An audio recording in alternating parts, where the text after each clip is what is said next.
Hello, you're watching Seagulls Gather, or are you? And today we're doing a little bit of poetry analysis again, and we're going to be looking at a poem, a bit of a masterpiece really, that's been on everybody's radar the last few days, and it is Dear Mr. President Vladimir Putin by renowned poet Annalyne Mccord. The first issue that we have when we're dealing with this poem is that we don't have a written copy of it beyond the subtitles that are on the video, and if you look at the screen you can see there's all sorts of issues with where the line breaks might be, and the line breaks or the syllables on the lines and things like that will give us some indication of what type of poem we're reading. However, poems are supposed to be read as in read aloud and listened to rather than read off a page, so it doesn't stop it from being a poem worthy of our attention. But as we look through, we can see we've got all sorts of issues with capitals. We've got prepositions, conjunctions and determiners seem to be capitalized. We have unfelt here being capitalized, but it's in the middle of a line on screen, so it's like, okay, is that capitalized for emphasis, or is it capitalized because it's actually the beginning of a line? That Mccord here has put her poem into the software which has generated the subtitles and hasn't looked at where her line breaks are. And she hasn't helped herself in that regard because there's virtually no punctuation in this poem. However, there is some, which means you start to wonder, is this a stylistic choice or not? Because if you look at something, I mean, it's prose, not verse, but if you look at The Road by Cormac McCarthy, you see that he has basically left out punctuation in his text as well, which is a stylistic choice. It's consistent throughout. But here it isn't, because in the line, in a cruel, unjust world, you see we've got a comma there, and there's a couple of other places where that happens as well. But generally there isn't any. So we're going basically by unusual capitalization to make us think, okay, that probably is the beginning of a new line. So if we reformat our text, it will look more like that, where the capitals or other obvious breaks in intonation as she's reading make us think that this is a new line of poetry. As we listen to the poem, you can kind of hear that there is an attempt to have a feel of verse. What I mean by that is not a strict meter as such, as an attempt at one. There is Dear President Vladimir Putin. You can see that there are emphases on key words. I'm so sorry that I was not your mother. If I was your mother, there's things like that are the repetition, which makes it look, okay, this is an attempt at verse. It's not somebody who has no clue what they're doing. It's not the format of the poem, if you like, that is making people put in the comments, this is just pure cringe and things along those lines. It is the content of the verse rather than its structure. And we can see that almost straight away. I'm so sorry that I was not your mother. If I was your mother is a perfect rhyme. It's basically just the same word repeated at the end of a line. But then we go to held in the arms of joyous light, never would this story's plight. That to me is what I would call a rhyming dictionary rhyme. It's like, okay, what rhymes with light? I can't think of anything. So I go on the rhyming dictionary and I look through my options. So it seems like this is a contrived line. It doesn't make sense in the context. And as we go through, we'll see a couple more of those. And again, in the sort of the next couple of lines, you see that capitalized unfurled has caused a problem. If we take that capitalization as being a new line, because he's capitalized the determiner the, so it's like, okay, so that's a new line. But then we've got unfurled, which is also capitalized. So we've got the world clearly separated for emphasis. Again, unfurled is capitalized, so that's a new line. But so is before. So the world unfurled. So we've gone from Dear President Vladimir Putin, I'm so sorry that I was not your mother, not rhyming. If I was your mother, yeah, repetition. You call it a perfect rhyme, but you would have been so loved, not rhyming. You could take loved and mother as assonance in the O sound, perhaps, but it's not a good rhyme. It's not a strong rhyme. So it feels like this poem's not going to rhyme, but then it starts rhyming. Held in the arms of joyous light, never would this story's plight. The world unfurled. Again, I'm feeling the rhyming dictionary here. I'm feeling that what rhymes with world? Quick Google. Unfelt.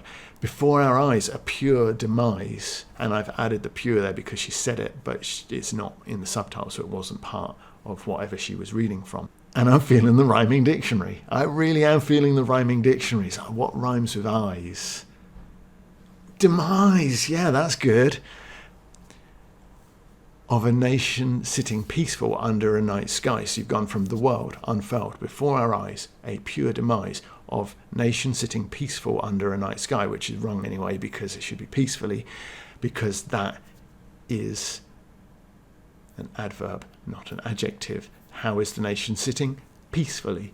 It's an adverb. If it was a peaceful nation, of a peaceful nation sitting under a night sky, then it would be an adjective because it would be modifying the nation, not the sitting. So that's wrong. That's you getting a down mark if you give this poem to me, although I would do allow for people using language deliberately incorrectly in poems if it's done in an artistic way. I just think that that's not. Sky as rhyming with eyes. Demise, but it doesn't really because it doesn't have that end. So it would be, you could easily have done that. You could have gone of a nation sitting peacefully under night skies or dark skies or anything like that, and it would have fitted that rhyme a little better. So the rhyming scheme here is a bit of a jumble, and when you have a jumble like that, you start to look at the rhymes, because if you use a rhyme or you change a rhyming scheme, you're doing it usually to emphasize a point.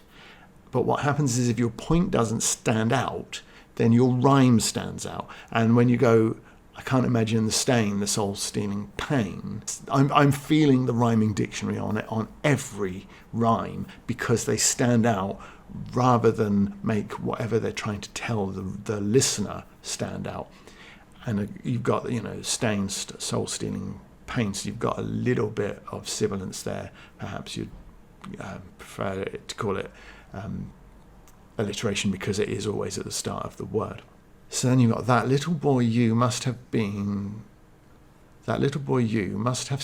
and believed. So the soul-stealing pain that the little boy you must have seen and believed. But again, are you really trying to rhyme seen with believed? Because you can, you've got the assonance of the E sound in there. I can't imagine the stain, the soul-stealing pain. There's distinct meter there that rolls through there quite smoothly. That the little boy, and we've got a rogue comma, this is like our first piece of punctuation here, that the little boy you must have seen and believed. It's almost like the poem or the poet's psyche almost has become unravelled here, because it's just becoming a bit of a jumble. It's not really, you've got flow and then you've got awkwardness, and yes, that can be done deliberately for a point, but the point here is that Putin has believed that whatever childhood trauma or the lack of love has done to him is true. And then there's an error or an issue with the subtitles, because the subtitles say as, but it sounds like she says and the formulation of thought quickly taught that you lived in a cruel, unjust world. And the issue here, not only is there an issue with, as the formulation of thought quickly taught, you've got that sudden speeding up of the rhyme there. It would be quite effective if it then led into something that was more poetic, that had more. But what we've then got is that you lived in a cruel, unjust world. And what you see when you hear the poem is that the poet's reading, the emoting that they're doing, ends halfway through that line. If I was being particularly cruel, I would say that is because it's a longer line and they can't concentrate for that length of time. A bad actor emotes their lines, but then just listens to the other people's rather than remains in the moment of the scene. And I think that might almost be what's happening here, is that I'm coming to the end of my line and then I need to wait for my cue for the next one. There's this sudden absence of emotion in the last part, which I might be doing a disservice. This might have been deliberate, but I suspect not, because it repeats later on in another part where it's a really long but kind of awkward line. But a better flow would have been to have broken up that line, to be more poetic with it. The line which you lived in a cruel, unjust world, to have broken that up. I mean, it's kind of got the caesura there of another rogue comma, but it doesn't flow as the formulation of thought, quickly taught, did it. There's your meter. That you lived in a cruel, unjust world seems like I don't really know what line to put there or how to make my point poetically, so I'm just going to say it, and it suddenly stops being poetry when you do that. Is this why you now decide no one will get the best of you? We're starting to fray at the edges of poetry here, because this is just, it stopped having effective flow. It stopped having what you would get from meter if you were using one properly, what you would get from a rhyming scheme if you were using one effectively. Is this why you do not hide nor always shy from taking back the world? Now, I'm feeling that has been contrived, nor always shy. To rhyme shy with hide, which it doesn't, is, you've got hide is the I sound is at the beginning of the word and shy is at the end, so it's like it doesn't rhyme. So you may as well have gone, is this why you do not hide nor shy away from taking back the world, and just moved on from trying to contrive that to do that, because that doesn't really work. Was it because so early in life all that strife racked your little body with fear? So we've gone back to, you can feel the same thing, the formulation of thought quickly taught that you lived in a cruel, unjust world, which is where the emoting failed before, and it fails here as well. So early in life all that strife racked your little body with fear. So you've got a distinct, so early in life, all that strife, that rhyme is quite strong. It comes on emphasized syllables. It feels like I've got a meter, I've got a musicality flowing into something, racked your little body with fear. Doesn't work. At least rhyme. What can you use from the rhyming dictionary? That would be fear. That would rhyme with strife.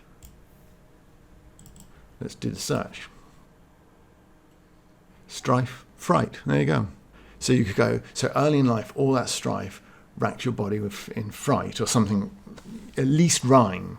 If you're using rhyming dictionary throughout, then it took me 2 seconds to just do a search for synonyms. Perhaps you would hold dear human life, and on this night, instead of Mother Russia, you would call me. I think we're getting to the crux of this now, aren't we? And that this is not a condescension. This is not you are an unloved child. This is booty call. Call me when you're cold at night. And I would set your mind quite free with the love that only a mother can give and only a mother can take away. When hold she doesn't harm at bay. Again, why would you contrive that line so badly to get that rhyme? Is it really worth it? Is it really worth all that awkwardness? Well, the whole poem is quite awkward.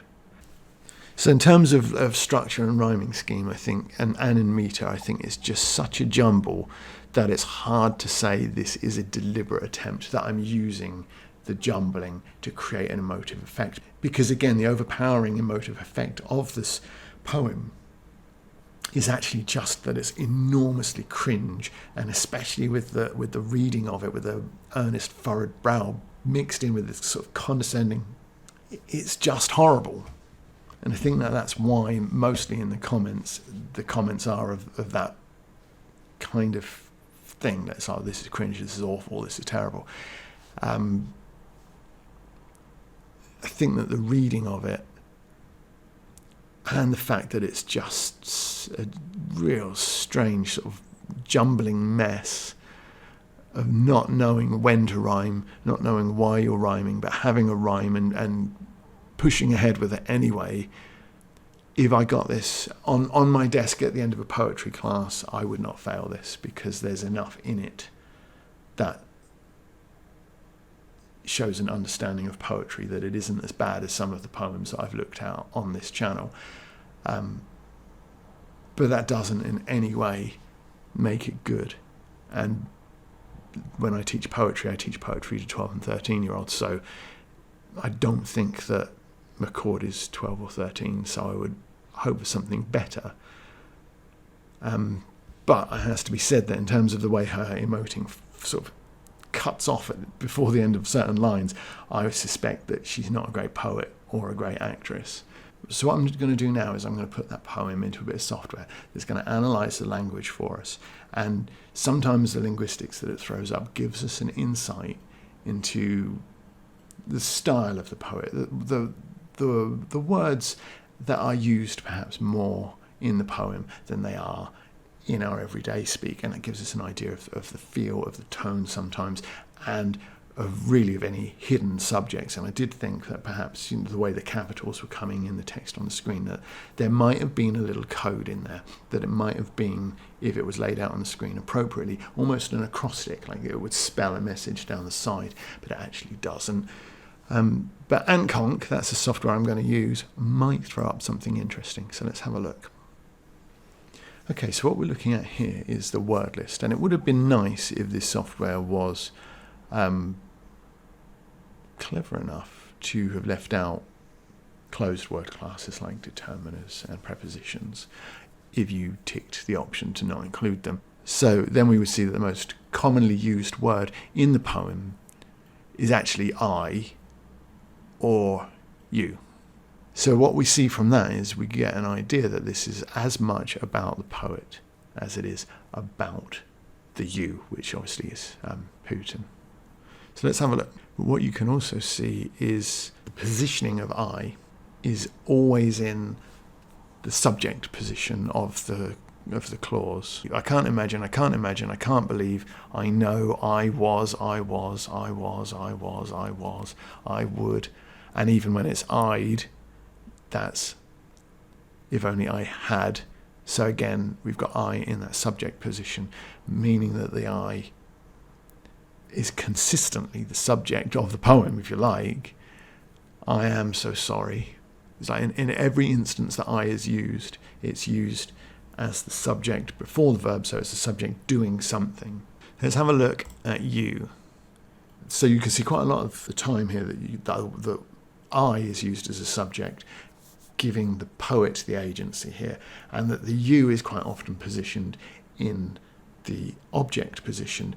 Something is being done to it, usually by the I.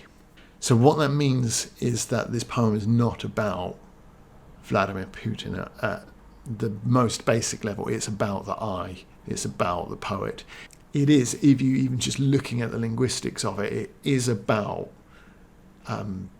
promoting the self. It is about the virtue signal, if you like, of I'm so emotionally moved that I've been forced to write this poem, that condescension comes through. I'm so much smarter. I know better than Putin about what's good for Putin, and then it's like that's clearly nonsense. But I think it does give you an insight into the thought process of the person that wrote this poem. I think that the linguistics show that. And it isn't a surprise as you read the poem, even on the most surface level, you can see that this person feels like they are so much better than others that simply giving birth to somebody would make that person a better person like them.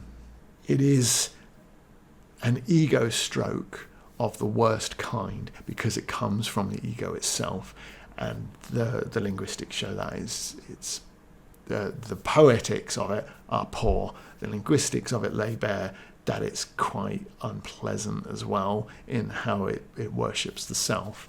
So there you go. Hopefully this video, which is really rather long now, and I was only thinking it would be about 5 minutes. Hopefully this has been entertaining, or at least provided some insight into how to make your poems, should you be writing poems in the future, just a touch better than this. Avoid the rhyming dictionary is my advice. Avoid I, because it does make you look like an egomaniac. I will see you in the next video I put on YouTube. Should that be called iTube? Shouldn't it?